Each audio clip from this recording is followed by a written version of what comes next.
자, 오늘은 6강 여호수아서를 공부할 차례입니다. 우리 먼저 성경 앞에 목차를 한번 확인하도록 하겠습니다. 구약성경 맨 앞에 목차를 확인하겠습니다. 자, 우리는 지난 시간까지 그 모세가 기록한 모세오경을 공부했습니다.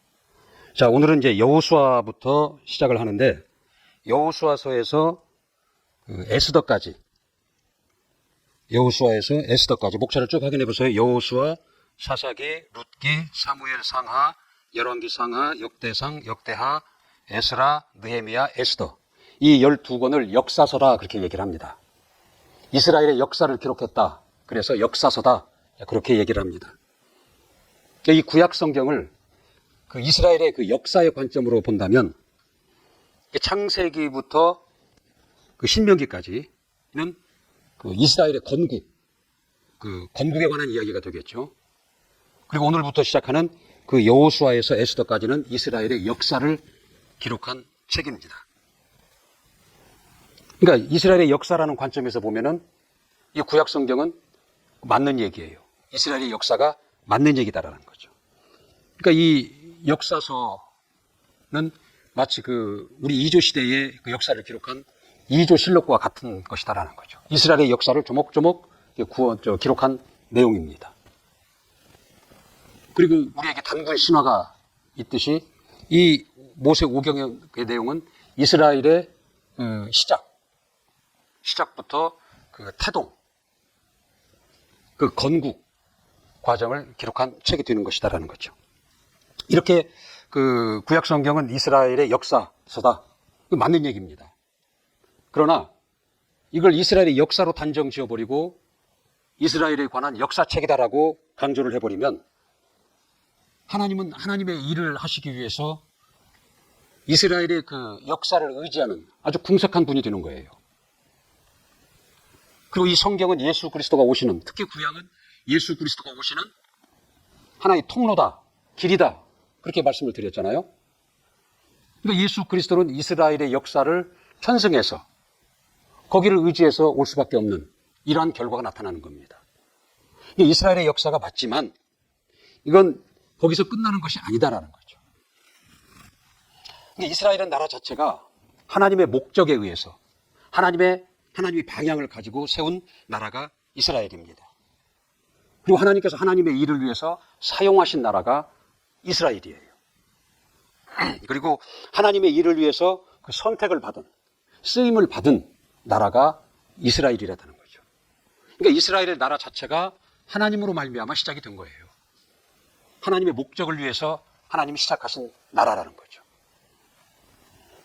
이 똑같은 책을 보는데 인본주의적인 관점에서 보느냐, 신본주의적인 관점에서 보느냐에 따라서 이렇게 차이가 나는 겁니다. 우리는 성경을 볼 때 인본주의적인 관점이 아니라 신본주의적 관점, 하나님의 입장에서 성경을 봐야 하나님이 의도하신 것을 우리가 성경에서 발견할 수 있다는 거죠. 아브라함 당시에 수많은 사람이 있었고 민족이 있었고 나라들이 있었잖아요. 하나님은 그들을 사용하지 않으신 거예요. 그들을 선택하신 것이 아니다라는 거죠. 아브라함을 선택하시고 그로 인해서 히브리 민족을 형성케 하시고, 그리고 그들이 이스라엘이라는 나라를 이루게 하셔서 그 이스라엘을 통해서 하나님의 일을 진행하시고자 하신 것이다라는 거죠. 그러니까 이 모세오경이나 이 역사서는 그래서 하나님의 그 주관하심과 하나님의 인도하심이 흐르고 있는 거예요. 이렇게 성경을 봐야 된다는 거죠. 그래서 앞으로 우리가 12권의 그 역사서를 이제 공부를 할 텐데, 그래서 역사서를 보는 관점이 중요하다는 거죠. 역사서를 볼 때 어느 관점을 보고 어느 안경을 쓰고 역사서를 볼 것인가, 그게 중요한 것입니다. 이 역사서는 하나님의 그 일하심이 나타나고 있어요. 겉으로 보기에는 이스라엘의 역사를 기록한 역사책과 같지만 그 안을 들여다보면은 하나님의 그 일하심이 나타난다는 거죠. 하나님만이 하실 수 있는 일들이 거기서 드러난다는 거죠. 하나님의 전능하심이 드러나고 하나님의 성품이 거기서 드러나고 하나님의 뜻이 거기서 드러나고 있다는 겁니다. 홍해를 건넌다는 건 이건 불가능한 일, 하나님만이 하실 수 있는 일입니다. 요단강이 갈라지고 여리고성이 무너지고 전쟁에서, 이길 수 없는 전쟁에서 승리하고, 이 하나님의 일하시는 증거들이 역사서에 계속 나타나고 있습니다. 그리고 이제 왕들이 나옵니다. 여러 왕들이 나오죠.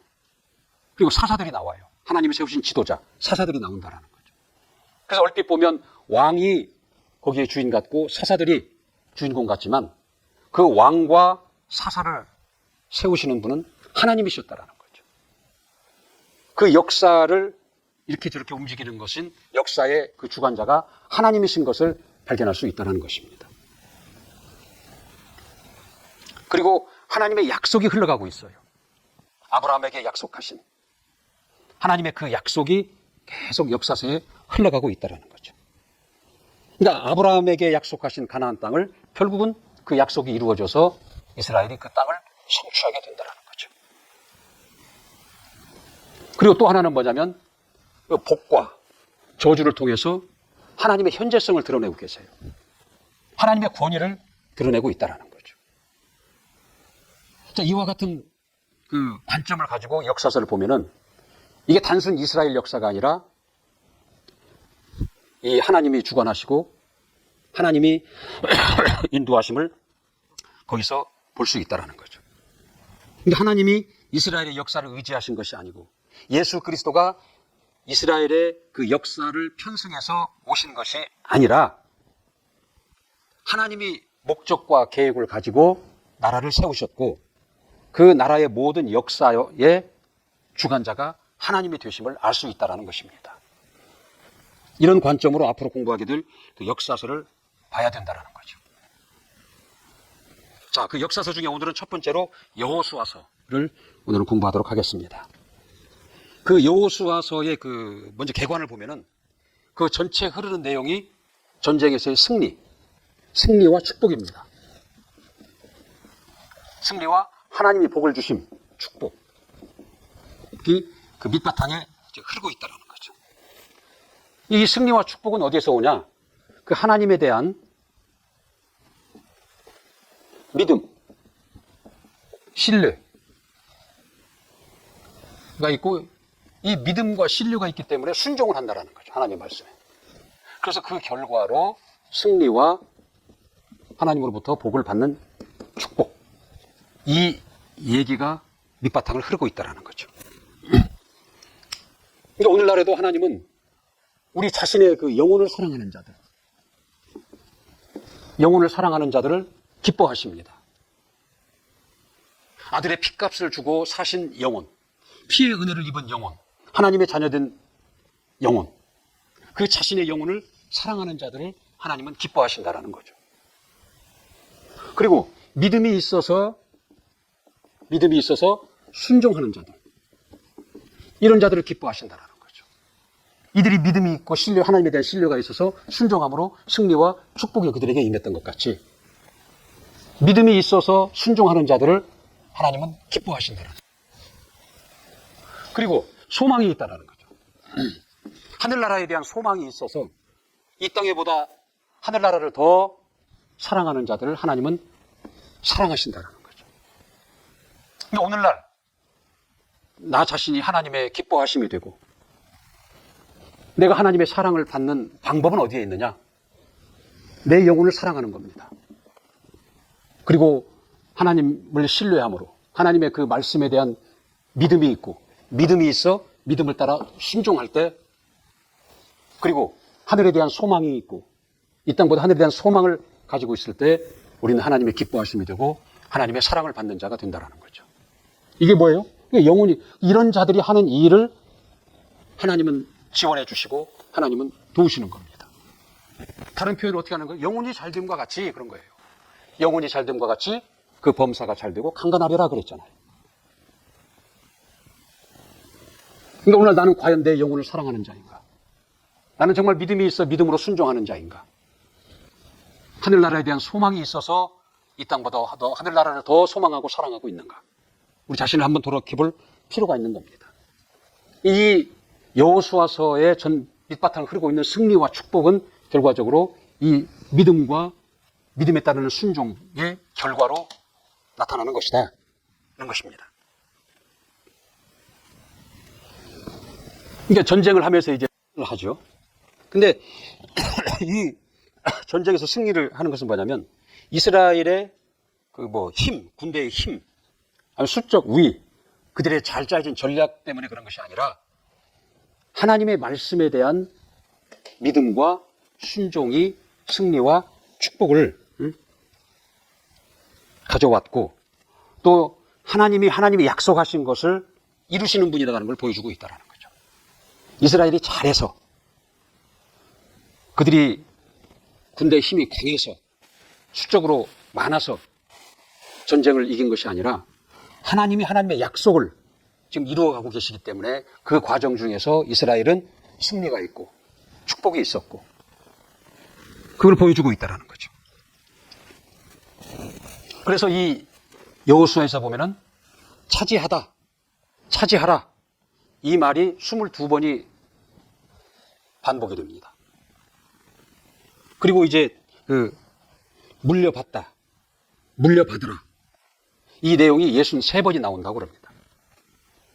그러니까 이 여호수아서의 그 내용은 보면 그 하나님을 신뢰하고 믿음으로 말미암은 순종으로 승리와 축복, 그 결과로 뭐예요? 차지하는 겁니다.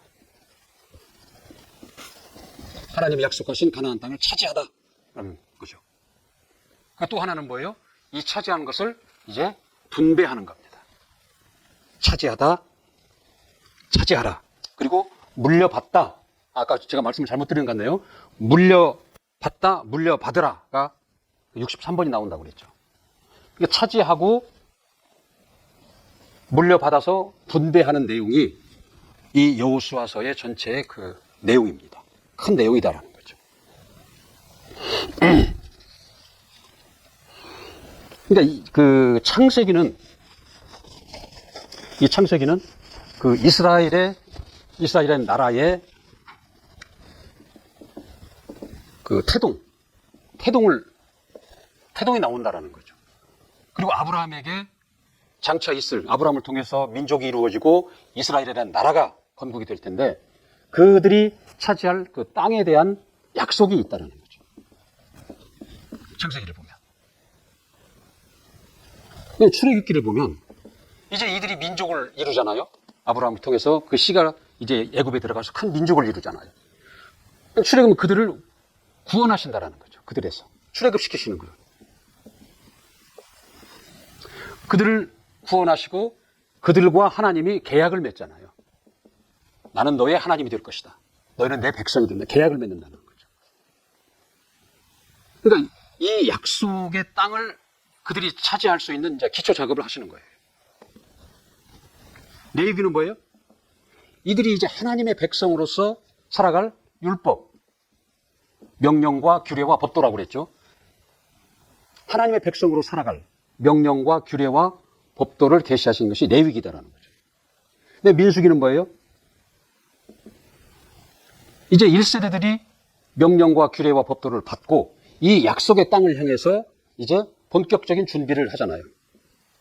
본격적 준비를 하고 드디어 출발을 하잖아요. 그러나 결국은 실패한 얘기잖아요.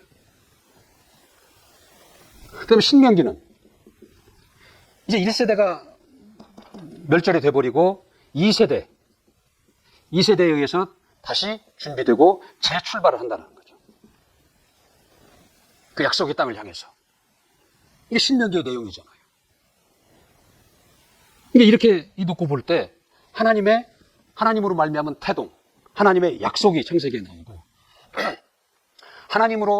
하나님께서 하나님의 그들 백성을 삼는 것이 나오고, 하나님의 백성으로 살아갈 율법을 그들에게 계시하시고, 이렇게 준비를 마친 다음에 더 본격적으로 세부사항 지침을 내리고 이제 가나안 땅을 향해서 출발을 한다는 거죠. 1차에서 실패를 하고 다시 2세대를 통해서 준비하고 재출발하는 내용이 이 모세오경의 내용입니다. 근데 이것은 하나님의 그 하나님의 인도하심과 하나님의 주관하심을 우리는 충분히 저기서 볼 수 있는 것입니다. 그래서 그 이스라엘의 건국 이야기가 맞지만 이는 하나님이 목적을 가지고 계획하셨고 주관하신 내용이다. 거기에 더 주안점을 보고 성경을 봐야 된다는 얘기입니다. 자, 이제 여호수아서에 이제 들어가죠. 본격적으로 들어가면 자, 여호수아가 이제 지도자로 세워지고 이제 그를 통해서 그 가나안을 정복하기 위한 전쟁의 준비에 돌입을 합니다. 이제 전쟁 준비를 하는데 첫 번째 하는 일이 뭐냐? 우리 여호수아서 1장. 여호수아 1장 1절부터 9절까지 같이 합독을 하도록 하시겠습니다. 여호수아 1장 1절부터 9절까지. 시작. 여호와의 종 모세가 죽은 후에 여호와께서 모세의 시종 눈의 아들 여호수아에게 일러 가라사대 내 종 모세가 죽었으니 이제 너는 이 모든 백성으로 더불어 일어나 이 요단을 건너 내가 그들 곧 이스라엘 자손에게 주는 땅으로 가라. 내가 모세에게 말한 바와 같이 무릇 너희 발바닥으로 밟는 모든 곳을 내가 다 너희에게 주었노니 곧 광야와 이 레바논에서부터 큰 하수 유브라데에 이르는 해쪽 속의 온 땅과 또 해 지는 편 대해까지 너희 지경이 되리라. 너희 평생에 너를 능히 당할 자가 없으리니 내가 모세와 함께 있었던 것 같이 너와 함께 있을 것임이라. 내가 너희를 떠나지 아니하며 버리지 아니하리니 마음을 강하게 하라. 담대하게 하라. 너는 이 백성으로 내가 그 조상에게 맹세하여 주리라 한 땅을 얻게 하리라. 오직 너는 마음을 강하게 하고 극히 담대히 하여 나의 종 모세가 내게 명한 율법을 다 지켜 행하고 좌로나 우로나 치우치지 말라. 그리하면 어디로 가든지 형통하리니 이 율법책을 내 입에서 떠나지 말게 하며 주야로 그것을 묵상하여 그 가운데 기록한 대로 다 지켜 행하라. 그리하면 내 길이 평탄하게 될 것이라. 내가 형통하리라. 내가 내게 명한 것이 아니냐. 마음을 강하게 하고 담대히 하라. 두려워 말며 놀라지 말라. 내가 어디로 가든지 내 하나님 여호와가 너와 함께 하느니라 하시니라. 자, 이제 이스라엘 땅을 향해서 이제 출발을 하고 가서 수많은 전쟁을 이제 치러야 합니다. 이 출발을 어떻게 하느냐? 하나님의 명령을 받는다라는 거죠. 하나님의 말씀을 받고 시작을 한다라는 겁니다. 그 유월절을 할례를 받게 하고 유월절을 지키게 하거든요. 이건 무엇을 의미하냐면 너희가 하나님께 속했다라는 걸 지금 말씀하는 거예요. 하나님의 말씀을 받고 그 명령을 따라서 지금 나아가는 것이고, 그리고 너희들은 할례를 받고 유월절을 지켜라. 이거 뭐냐? 너희는 하나님께 속한 자들이다. 그들의 정체성을 다시 한번 확인시키게 하는 것이다라는 거죠. 이것이 가장 큰 준비예요. 전쟁을 나가는 가장 큰 준비가 하나님의 명령을 받고 그 하나님의 말씀을 따르고 말씀을 받아 준비하고, 그리고 너희들은 하나님께 속한 자다, 하나님의 백성이다는 그 정체성을 확인하는 준비를 먼저 한다라는 거죠.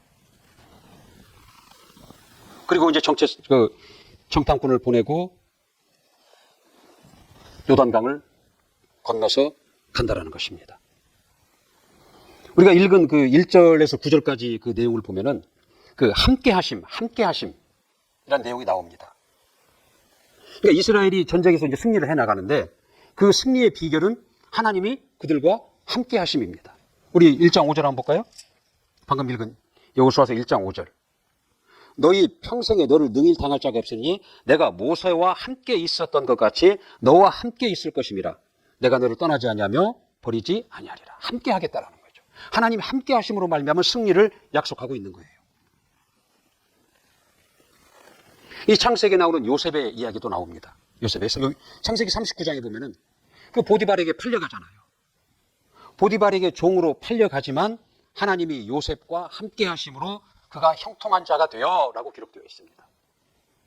종으로 팔려가는 것이 겉으로 보기에는 참으로 이미 다 끝난 것 같지만 하나님이 그와 함께 하심으로 그가 형통한 자가 된다라고 창세기 39장 2절에 나와 있습니다. 그리고 그가 잘 나가다가 보디발의 아내의 그 모함에 빠져가지고 어떻게 해요? 옥에 갇혔다는 거죠. 그때에도 하나님께서 요셉과 함께 하시니 하나님의 은혜를 받게 하시고 그랬어요. 하나님이 요셉과 함께 하시니 하나님의 은혜를 받게 하셨다. 창세기 39장 21절에 나와 있다는 거죠. 그러니까 그 위기 중에 있을지라도 하나님이 함께 하심으로 요셉이 형통했고, 그 위기 중에 있을지라도 하나님이 그와 함께 하시니까 하나님의 은혜를 받았다는 얘기입니다. 이 여호수아도 마찬가지입니다. 모세와 함께 하신 하나님이 너와 함께 하시니 내가 너를 떠나지 아니하리니 버리지 아니하리니 마음을 강하게 하라, 담대히 하라. 하나님이 말씀하시는 겁니다. 이게 하나님이 함께 하심. 이게 오늘날 우리는 우리 영혼을 성전 삼으시고 하나님이 우리와 함께 하십니다. 어떻게? 하나님의 이름으로. 예수 이름을 우리 영혼이 영접함으로 하나님을 영접하였고 하나님이 우리와 함께 하시는 자들이다라는 거죠. 이에 대한 믿음이 있어야 된다는 거죠. 그래서 그 믿음이 있을 때 우리는 담대함이 있고 우리는 세상을 이길 수 있는 것입니다.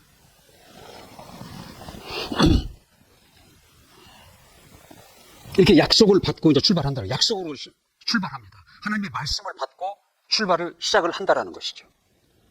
그 다음에 정탐꾼을 보내죠. 정탐꾼을 보내는데 2장 24절 보세요. 2장 24절 시작. 또 여호수아에게 이르되 진실로 여호와께서 그 온 땅을 우리 손에 붙여주셨으므로 그 땅의 모든 거민이 우리 앞에 간담이 녹더이다. 자, 정탐꾼의 그 정탐 보고 내용입니다. 하나님이 저들을 우리에게 붙이셨으니 그 땅에 있는 자들이 우리 앞에 간담이 녹더이다 라는 보고를 한다는 거죠. 우리가 민수기에서 그 정탐 내용이 나오죠. 근데 그들의 정탐 내용이 있어요. 우리는 능히 그들을 대하지 못할 것이다. 우리는 그들 앞에 메뚜기와 같은 자들이다. 그런 정탐 보고 내용을 했잖아요. 똑같이 정탐을 하고 왔는데 정탐 그 보고 내용이 다른다라는 거죠.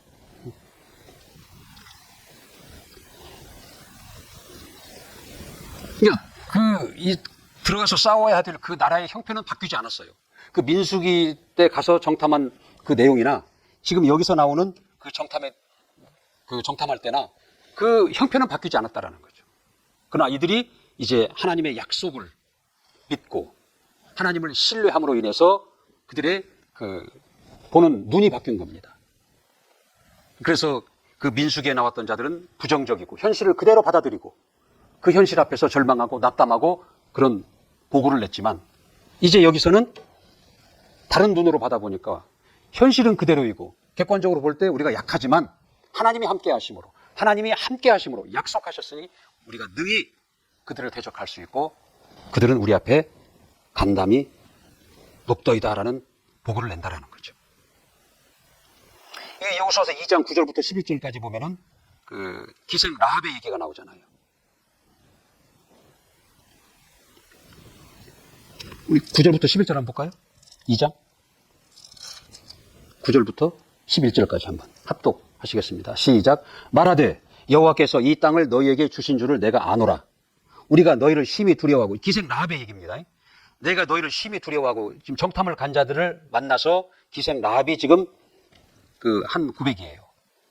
너희를 심히 두려워하고 이 땅 백성이 다 너희 앞에 간담이 녹나니 이는 너희가 애굽에서 나올 때에 여호와께서 너희 앞에 홍해 물을 마르게 하신 일과 너희가 요단 저편에 있는 아모리 사람의 두 왕 시온과 옥에게 행한 일을 곧 그들을 전멸시킨 일을 우리가 들었음이라. 우리가 듣자 곧 마음이 녹았고 너희의 연고로 사람이 정신을 잃었나니 너희 하나님 여호와는 상천하지의 하나님이시니라. 이방 사람들인데 그 출애굽의 홍해를 가른 하나님, 도무지 이길 수 없는 당대의 강대국인 그 아모리 두 족속을 전멸시킨 그 전쟁을 보고 그 소식을 듣고 절망을 하고 간담이 녹는다는 그 표현을 하고 있다는 거죠. 그러나 막상 이스라엘은 어떻게 했어요? 그걸 믿지 않았잖아요. 결국 광야에서 다 죽었잖아요.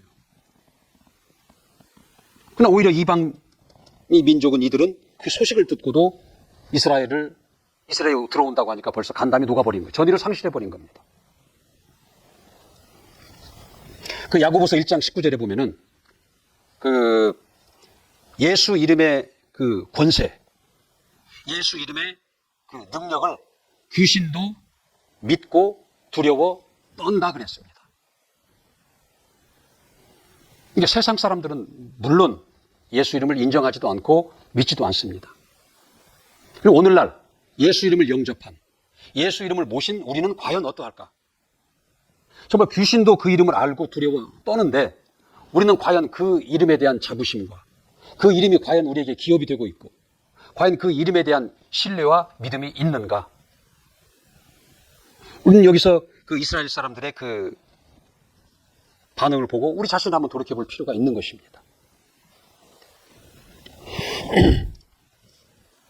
그 다음에 이제 요단강을 건너죠. 자, 요단강을 건너는데, 그 요단강을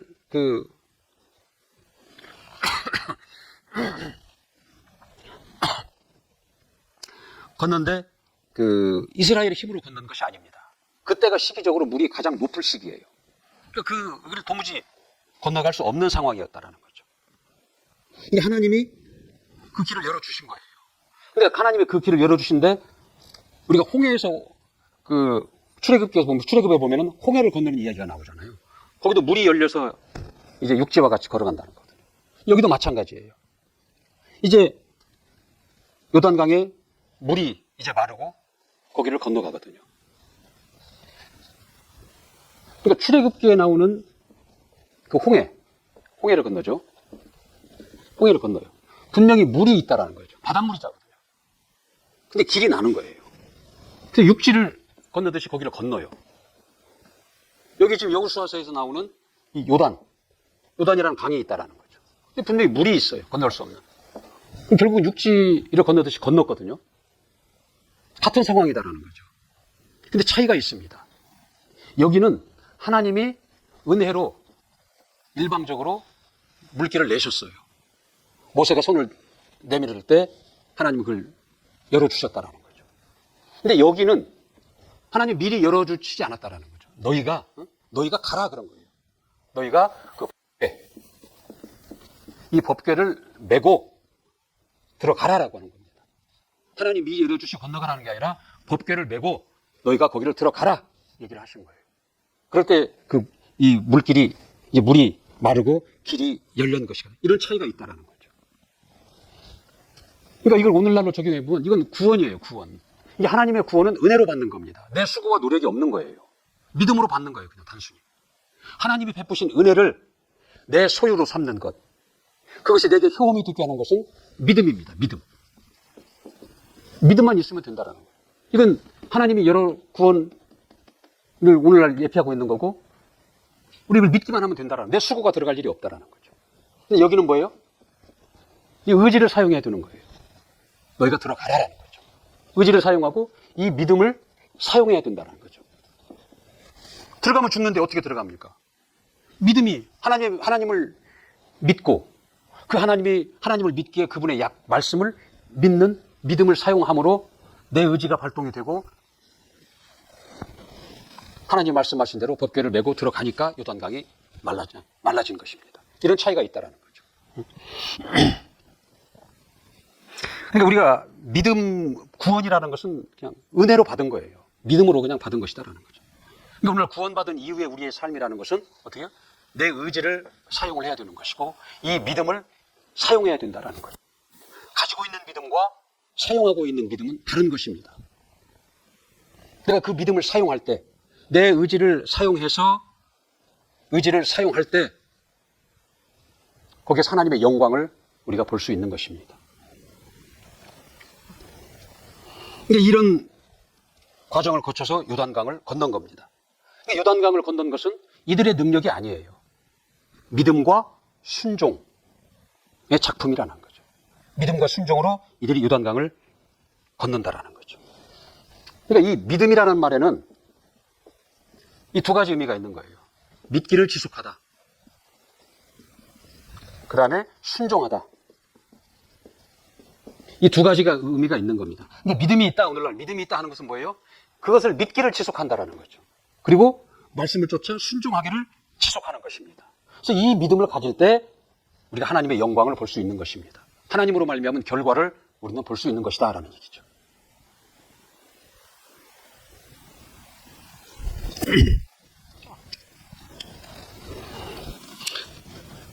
그리고 이제 이들이 아까 그 할례를 받고 유월절을 지키라고 그랬잖아요.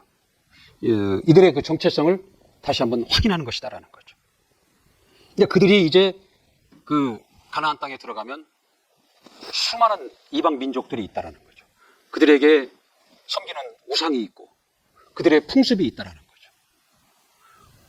이걸 들어가기 전에 다시 한번 확인시키는 건 뭐냐면 그 하나님의 백성의 정체성을 가지고 살라라는 거죠.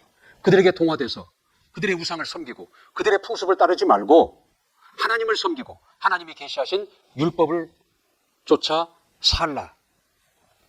그런 지금 의미로 유월절을 지켜라. 할례를 또 받게 하신 것이다라는 거죠. 오늘날 우리를 보면 우리는 정체성이 있잖아요. 믿음으로 말미암은 정체성이 있다라는 거죠. 그러니까 우리는 예수를 믿음으로 인해서 속함을 받은 정체성이 있습니다. 예수께서 피 흘리시고 죽으시고 그가 가난하시고 그가 채찍으로 맞으심으로 우리의 모든 사망과 저주를 속해 주셨다는 거죠. 이미 다 값을 치러 주셨다는, 해결해 주셨다. 해결입니다. 해결. 속함. 그래서 믿는 자는 여기에 해당되는 거예요, 지금. 이 정체성을 갖는 겁니다. 그리고 이 예수의 영을 영접함으로 하나님의 아들의 몫이 있다는 거예요. 하나님의 아들. 하나님의 아들의 몫에 영원한 생명. 하나님의 아들의 몫에 하늘. 또 아들에게 주신 그 이름, 평안, 자유, 형통, 부요. 이게 다 하나님의 아들의 몫이다라는 거죠. 우리는 이 예수를 영접함으로 해서 이 아들의 몫의 것을 어떻게 받아요? 복으로 받는 겁니다. 우리는 복을 받은 복된 자인 거예요. 우리는 예수를 믿음으로 인해서 이미 이 사망과 저주를, 죄로 말미암은 사망과 저주에서 이제 속함을 받았고 해결을 받은 거예요. 이건 형벌이잖아요. 죄로 말미암은 형벌이잖아요. 이걸 속함 받았다, 해결 받은 자들이라는 거죠. 그리고 예수의 영을 영접함으로 하나님의 아들의 몫에 있는 것을 그냥 은혜로 받았어요. 어떻게? 복으로 받았다라는 거죠. 그래서 우리는 복된 자예요. 이미 해결받은 자, 속함을 받은 자요, 복을 받은 복된 자. 그게 우리의 정체성이라는 거죠. 근데 우리는 이 정체성을 따라서 생각하고 말하고 반응을 나타내야 되는 거죠. 근데 그렇지 못해요, 사실은. 우리 현실에 반응을 하거든요. 현실에 내 몸에 병이 있으면 나는 병자다. 나의 정체성을 병자로 고백해버립니다. 그럼 예수 안에서 이미 이건 해결된 거예요. 내 병은. 그리고 이런 복을 받은 복된 자라는 거죠. 그러니까 이 나의 정체성을 고백하고 나의 정체성을 따라서 생각하고 말하고 행동할 때 이 복된 자의 증거가 나타나게 된다는 거죠. 우리는 그 현실에, 느낌에, 들려오는 그 말에 반응함으로 일희일비하는 자가 아니라 하나님이 예수를 믿은 자에게 주신 이 정체성에서 반응을 할 때 우리는 세상을 이길 수 있을 것입니다. 우리 앞에 닥친 그 현실의 문제 앞에 일희일비하지 아니하고 평안을 유지할 수 있고 결국은 이 복된 자의 증거를 현실에도 보는 그런 삶을 살 수 있을 것입니다. 자, 이제 가나안을 정복합니다. 그걸 정복하는 방법을 보면 먼저 그 남과 북의 그 가운데를 점령을 해버려요. 그게 뭐냐면 남과 북이 연합을 하지 못하도록 하는 겁니다. 그래서 남과 북의 가운데를 먼저 정복을 함으로 남과 북을 분리시켜버린다는 거죠. 그 다음에 여리고성을 함락하죠. 그러니까 여리고성을 보면 이 전쟁이 하나님께 속한 것이다라는 걸. 하나님이 주관자이시고 하나님이 함께 하심을 우리는 능히 볼 수 있는 것이다라는 거죠. 이게 군사적인 관점으로 본다면 너무나 무모하잖아요. 여리고성 어떻게 무너뜨리라고 그랬어요? 하루에 한 바퀴씩 돌아라. 마지막 날에 7바퀴 돌고 소리를 질러라. 그러면 그 성이 무너질 것이다. 너무나 허무맹랑한 얘기잖아요. 그러나 이들은 하나님을 신뢰하고 그 말씀을 순종함으로 그렇게 합니다. 그러면 성이 무너져요. 근데 이들의 힘과 능력으로 한 것이 아니라 하나님으로 말미암아 여리고성이 무너진다라는 거죠.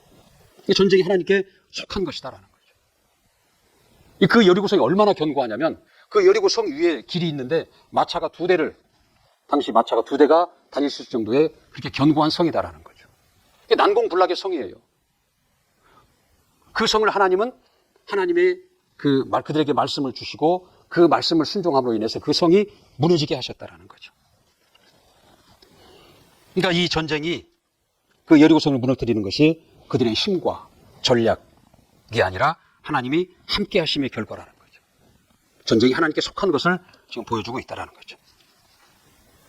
이 법궤가 왜 그러냐? 왜 앞세워서 가느냐? 법궤 안에 하나님의 이름을 두셨어요. 하나님이 함께 하신다라는 거죠. 그래서 그 앞에 요단강을 건널 때에도 법궤를 앞세웠잖아요. 이 요단강이 말라요. 이 여리고성을 무너뜨릴 때에도 법궤를 앞세우니까 여리고성이 무너졌다라는 거죠. 하나님이 앞세워 하나님을 의지하고 나아갈 때 이러한 것이 일어난다는 거예요. 이 법궤는 하나님이 그들과 함께 하심이거든요. 오늘날에는 하나님이 우리 영혼을 성전 삼으시고 예수 이름이 우리 안에 임하셨다라는 거죠. 하나님 우리와 함께 하심입니다. 하나님 우리와 함께 하신다라는 거죠. 우리가 이 믿음이 있을 때 우리 안에 함께 하시는 그 하나님, 예수 이름으로 함께 하시는 그 하나님을 의지하며 나아갈 때 영적 싸움에서 승리할 수 있다는 거죠. 우리 앞에 가리막고 있는 요단강, 우리를 막고 있는, 방해하고 있는 그 여리고성을 이 영적 싸움에서 우리는 이길 수 있다는 것입니다. 그 예수 이름이 내 안에 있다라는 그 예수 이름에 대한 그 믿음과 나의 정체성, 하나님으로부터 부여받은 나의 정체성, 그것을 확고히 하고 그것을 내세워 나아갈 때 우리 앞에 있는 그 영적 싸움들, 여리고성과도 같고 요단강과도 같은 그런 장애와 그 방해물들을 우리는 그 물리치고 영적 싸움에서 승리할 수 있다는 것을 보여주고 있습니다.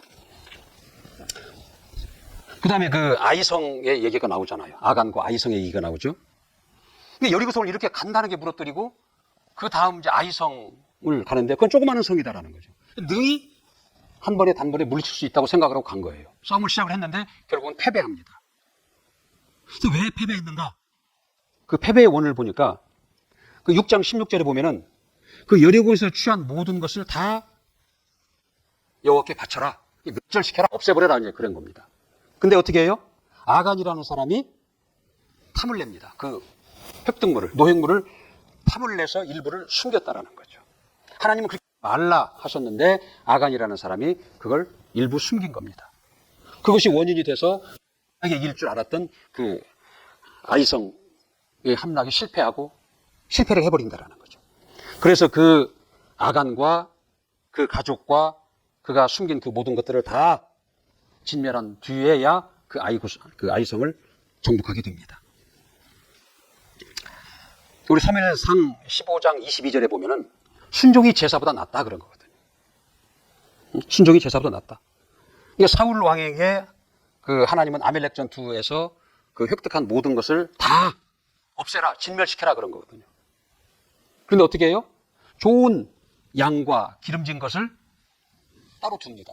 의도는 좋아요. 하나님께 제사하려고 했다라는 거죠. 그런데 하나님은 그걸 원하시지 않는 거예요. 그래서 제사보다 순종을 원하시는 거예요. 진멸시켜라, 없애라 하나님이 말씀하셨으면 그걸 순종하는 것을 하나님은 더 원하신다라는 거죠. 그걸 기뻐하신다라는 거죠. 그래서 순종이 그런 제사보다, 불순종함으로 좋은 것과 기름진 것과 양을 잡아서 제사 지내는 것보다 하나님은 하나님 말씀에 순종하는 것을 더 기뻐하신다라는 것을 또 다시 한번 보여주고 있는 겁니다. 여기서. 그러니까 진멸해라 그러면 다 진멸하는 것이, 그것이 진정한 그 순종이 되는 것이고 그것 자체가 하나님께 드리는 제물이 되는 거예요. 그러니까 우리가 하나님의 말씀은 따로 두고 내가 하나님께 이렇게 하고 저렇게 하고 이런 헌신 저런 노력을 했으니까 하나님이 나에게 복 주실 것이다, 하나님 나에게 복을 주세요, 그건 순종이 아니다라는 거죠. 말씀 순종하는 것이 우선이다라는 거죠. 순종이 제사보다 나은 겁니다.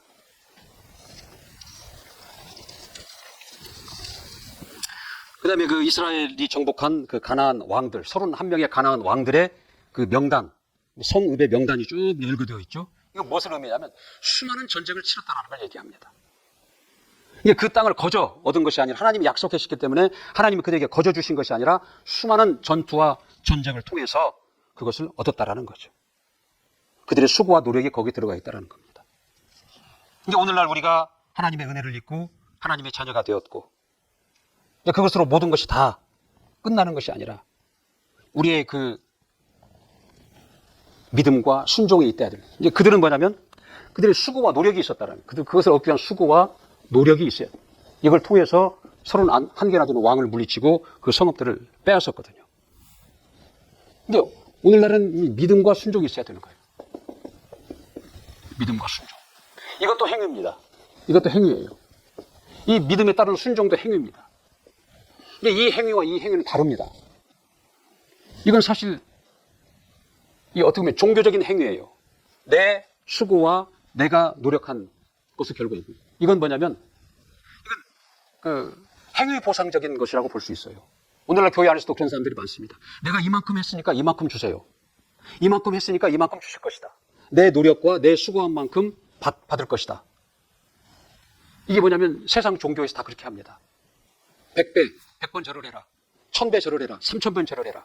그러면 이 문제가 해결되고 이렇게 될 것이다. 이게 행위 보상적이다라는 거죠. 이것이 오늘날 교회 안에서도 들어와서 한 만큼 하나님이 나에게 주실 것이다. 자기 행위를 내세우는 결과가 교회 안에서도 있다라는 거죠. 그런 시도가 있다라는 거죠. 근데 오늘날 하나님이 원하시는 것은 그런 행위 보상적이 아니라 똑같은 행위는 행위인데 믿고 순종함에 따르는 행위. 여기에 하나님의 보장이 있다라는 겁니다. 이게 행위 보상적인 수고와 노력, 종교적인 수고와 노력. 이것과 하나님의 그 말씀에 대한 믿음과 순종함으로 드리는 행위가 오늘은 구분할 수 있어야 됩니다. 시큰 겉모양은 비슷한데 한쪽은 헛수고하는 거예요. 하나님 앞에.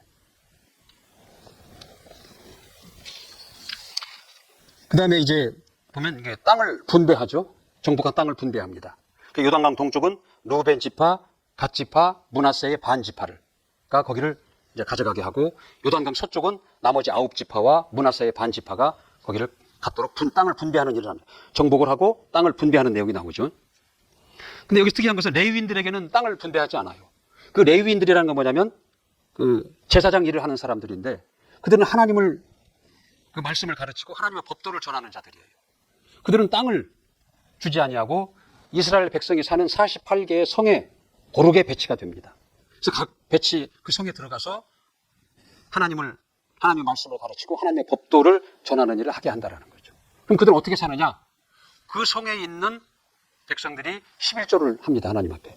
그럼 그 11조를 가지고 그들은 사는 거예요. 땅이 기업이 아니에요. 그들은 전쟁에 나가지도 않았고 일도 하지 않았다라는 거죠. 그 백성들이 내는 11조를 통해서 이들은 사는 자들이었다라는 거죠. 근데 그들에게 기업은 하나님이에요. 땅이 아니었다라는 거죠. 그다음에 도피성의 얘기 나오죠. 지난 시간에 잠깐 나왔던 얘기고. 그리고 이제 그 마지막이 됩니다. 마지막 내용이 뭐냐면 그 여호수아의 당부입니다. 한번 읽어봅시다. 24장 25, 27절.